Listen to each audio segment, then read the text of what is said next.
Hi everyone, I'm Hannah, and today I'm going to share a part of me with you guys. So, back in high school, the seed for helping others was planted. I had always been good with people, I had always loved communicating and connecting with others. My mission work and trip to Nicaragua immediately following graduation is what flipped my perspective on life. Although the group and I had done extensive preparation months before, nothing could have prepared me for the love I received during that 10-day trip, but also for the challenges I faced during my first trip out of the country. I studied at the wondrous institution known as McNicholas High School, and in the summer of 2017, in collaboration with the nearby IHM parish, I was given the opportunity to travel to our sister parish, the cultural center of Batola Norte in Managua, Nicaragua. Our purpose was to serve and completely immerse ourselves in these people's culture and to build bonds of trust and love. At the beginning, I was excited, but could not fight the feeling of discouragement I felt that first day at the center. As I was learning about all the wonderful services that this place offered, such as classes for cooking, painting, sewing, music, theater, math, and English, I was unable to communicate fully with these locals. Although I had taken Spanish all throughout high school and thought I had a good enough grasp of the language, I found out quickly that I just didn't understand it enough to truly gauge these kids' words or phrases. I was angry with myself for not working hard enough to understand and instead taking a pretentious approach to the experience by thinking it was all about me and that these kids would just know how to translate the words. We did have translators, but I wanted to connect with these kids on a personal level. I wanted to impact their lives as much as I could, and I could not have been more wrong about the outcome. After that first day of discouragement, I was determined to get as much out of this as I could. I tried my hardest to ask questions and to interpret the answers in as many ways as I could. I remember playing with Play-Doh with a young member of the center named Marisol. She was asking my name and sculpting the letters with her tiny hands. She kept saying the words amor, which means love in Spanish, and giving me little hugs as she made her masterpiece. Once she had finished, she had sculpted the words, "I love you, Hannah," after asking me which letter corresponded to the words. She had also made a purple butterfly to complement her work. It was in this moment that I understood.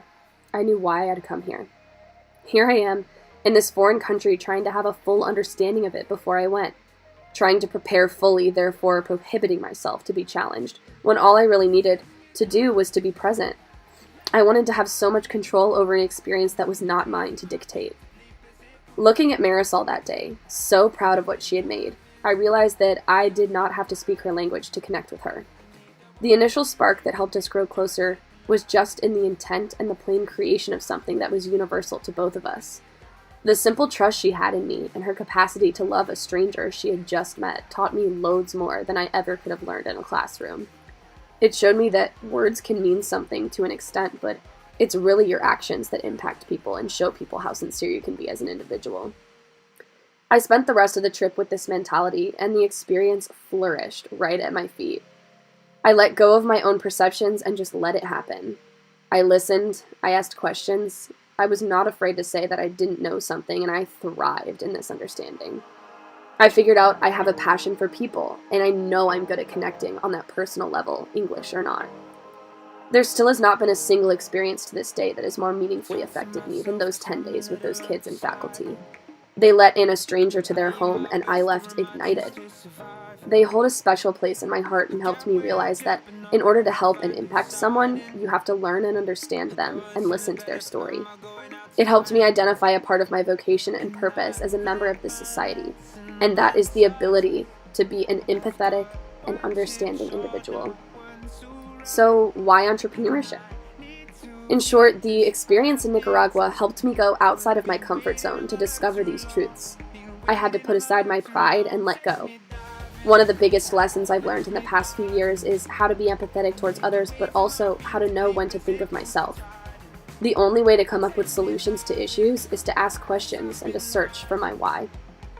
I have to be honest, I still don't know what I would like to do with my major, but it will include people, it will include creativity, and it will include connection. I am authentic, I am kind, I am passionate, I am driven, and I'm me. I will add value to any organization I end up being a part of, even if it ends up being my own. I love making videos like this one to document experiences, and I love to write. Content creation needs to be included in this dream because nothing is quite like impacting someone through your words or your point of view.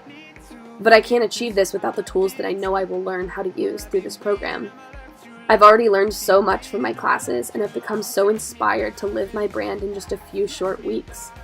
And if I've shown a little too much exuberance, well, I'm really not sorry.